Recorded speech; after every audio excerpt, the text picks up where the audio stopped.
নমস্কার দর্শক বন্ধুরা, আমার চ্যানেলে সবাইকে স্বাগতম। আজকে আমি একটা নতুন রেসিপি নিয়েছি, দারুণ এক রেসিপি, সুস্বাদু, খুব সুন্দর। এখন আমি নিয়ে চলে এসেছি চিংড়ি মাছ আর একটু কাঁঠালের সিড দিয়ে আমি একটা সুন্দর রেসিপি একটা নিয়ে চলেছি by the way my channel food paradise by Pradip. তাই এখন আমি কাঁঠালের যে বীজগুলো সেইগুলো আমি এটা ভালো করে আমি ছাড়িয়ে এটা রেখে দিয়েছি। তো এটা ভালো করে পরিষ্কার করে আমি ধুয়ে নিয়েছি, উপরে ছালটাও ছাড়িয়ে রেখে দিয়েছি। তো এখন আমি এটা ভালো করে বয়েল করতে বসিয়ে দেবো বা এটা সিদ্ধ করে নেবো। তো এরকমভাবে নুন আর হলুদ দিয়ে আমি এটা ভালো করে সিদ্ধ করে দেবো ঢাকনা দিয়ে 5 থেকে 7 মিনিট এটা ভালো করে সিদ্ধ করে নেবো। তো এখন ঢাকনাটা খুলে দিয়েছি, তো এরপরে দেখি সিদ্ধ হয়ে গেছে কিনা। খুব সুন্দরভাবে সিদ্ধ হয়ে গেছে প্রপারলি। এটা 5 থেকে 7 মিনিট এটা ভালোভাবে হাই ফ্লেমে রেখে এটা ঢাকনা দিয়ে দিলে কিন্তু অলরেডি সিদ্ধ হয়ে যাবে। তো এখন চলে এসেছি ডিরেক্ট একটা কড়ার মধ্যে। তো কড়াইতে আমি দিয়ে দিচ্ছি অল্প একটু তেল, সাদা তেল বা একটা আপনারা মাস্টার অয়েল বি এটা ইউজ করতে পারবেন।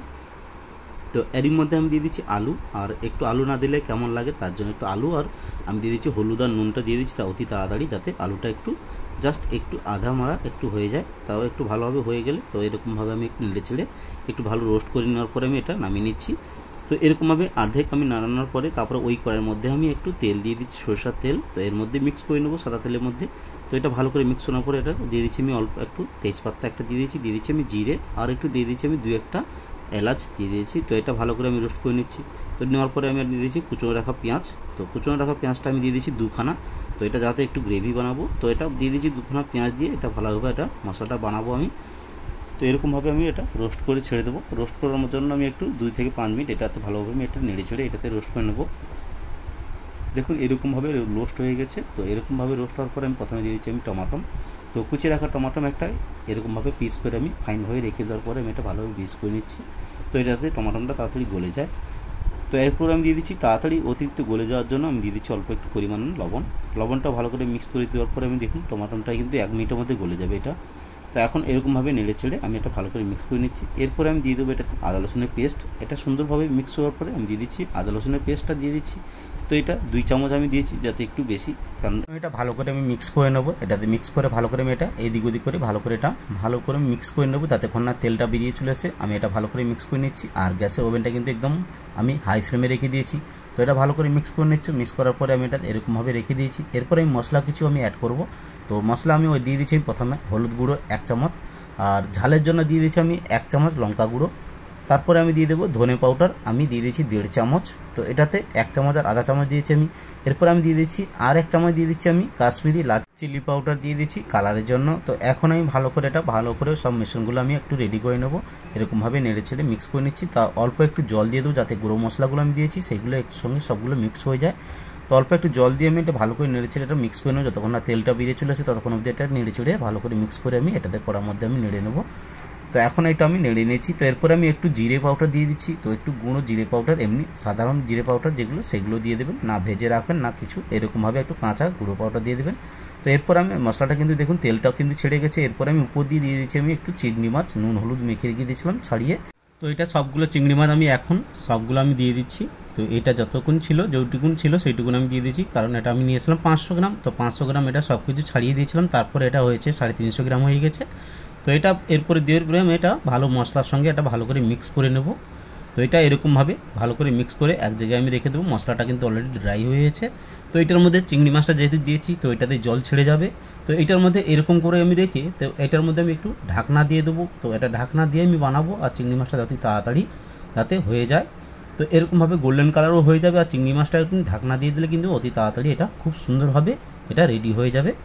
তো এরকমভাবে আমি ঢাকনাটা দিয়ে আমি এটা 5 মিনিট থেকে 6 মিনিট এরকমভাবে ঢাকনা দিয়ে রেখেছি। আর অলরেডি আমি এটা স্লো করে রেখে দিয়েছি। তো এখন 5-6 মিনিট আমি এখন ফিরে চলে এসেছি।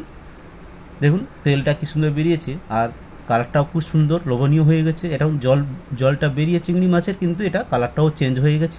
চিংড়ি মাছগুলো জাস্ট এরকম রেড কালার হয়ে গেছে। তো এখন এর মধ্যে আমি কিছুটা আলু অ্যাড করে দিচ্ছি। তো এটা কুচিয়ে রেখেছিলাম বা এটা ফ্রাই করে রেখেছিলাম, যেটা আলুটা একটু ড্রাই রোস্ট করেছিলাম। তো এটা আমি দিয়েছি। তার মধ্যে আমি এটা কাঁঠালগুলো যে সিডগুলো যেগুলো বিচিগুলো আমি যে সিদ্ধ করে রেখেছিলাম সেটাও আমি অ্যাড করে দিয়েছি। খেতে খুবই দারুণ লাগে এটা। আর এরকমভাবে বানালে কিন্তু এক থালা ভাত আরও একটু আপনারা খেতে পারবেন। তো এরকমভাবে রেসিপিটা আপনারাও খুবই সুন্দরভাবে বানাবেন। তো পাই টু পাই এরকম বানালে আপনার রেসিপিটা খুবই সুন্দর হবে, আর এটা গরম ভাতের সঙ্গে খুবই খেতে আরও দারুণ টেস্ট হবে। তো এখন এরকমভাবে আমি মশলাগুলো পুরো সব উপকরণ দিয়ে আমি এটাতে মশলাটা ভালো করে আমি এটা মেখে নেব। তো তো এরকমভাবে নেড়ে চেড়ে আমি একটু কড়াইতে আমি একটু হাই ফ্লেমে রেখে দিই গ্যাসটা। তো এরকমভাবে আমি একটু নেড়ে চেড়ে ভালো করে আমি মশলাটা বানিয়ে নিয়েছি। তো এখন এরকমভাবে একটু আর 2 মিনিট আমি এরকম রেখে দেবো যাতে একটু ভালোভাবে হয়ে যায়। তো আরেকবার আমি একটু নেড়ে চেড়ে তারপরে আমি একটু জল আমি অ্যাড করব এর মধ্যে। তো এটাতে আমি একটু অল্প জল আমি অ্যাড করে দিব। তারপরে আমি জলটা দেখুন কী সুন্দরভাবে এটা কালারটাও সুন্দর চলে এসেছে। এরপরে আমি দিয়ে দিচ্ছি আমি পরিমাণ মতন একটু জল আমি অ্যাড করে দিচ্ছি। এটা কিন্তু স্কিপ না করে কিন্তু পুরোটা দেখবেন, কিন্তু রেসিপিটা আপনাদেরও ভালো লাগে থাকবে। তো এরকমভাবে আমি এটাতে অল্পখানি জল আমি অ্যাড করেছি, কারণ সবগুলো একটু সিদ্ধ হয়ে গেছে আর কাঁঠালটাও বিচিটা যেটা আমি রেখেছিলাম সেটাও সিদ্ধ হয়ে গেছে। তো এটা অল্পখানি আমি জল দিয়ে এরকমভাবে মাখো মাখো করে আমি এটাকে বানাবো, আর খেতেও খুব দারুণ হবে। রেসিপিটা যদি ভালো লেগে থাকে লাইক, শেয়ার, কমেন্ট এবং সাবস্ক্রাইব করা অনুরোধ রইল। প্লিজ কমেন্ট করতে কিন্তু ভুলবেন না, রেসিপিটা কেমন হয়েছে কমেন্ট করে জানাবেন। আর সাবস্ক্রাইব করে থাকলে এটা আমার রেসিপিগুলো বানাতে আগ্রহ বাড়ে। তো এখন আমি এরকমভাবে আমি রেখে দিচ্ছি একটু জাস্ট বয়েল হওয়ার জন্য। তো এখন বয়েল হয়ে গেছে, এটা উপর দিয়ে আমি একটু দিয়ে দিচ্ছি গরম মশলা পাউডার। আগে থেকে আমি কিন্তু এটা ইউজ করি না, তো এটা লাস্টেই দেবেন, তাতে সেন্টটা বা ফ্লেভারটা কিন্তু আরও ভালো হবে, ডবল হয়ে যাবে। তো এরকমভাবে আমি দিয়ে দিয়েছি চিংড়ি মাছগুলো। এটা আমার রেসিপিটা কিন্তু অলরেডি রেডি হয়ে এসছে। তো এরকমভাবে রেখে দিয়ে আমি মশলাটা উপরে দিয়ে আমি একটু নেড়ে চেড়ে দেবো যাতে মশলাটা ভিতর থেকে চলে যায়।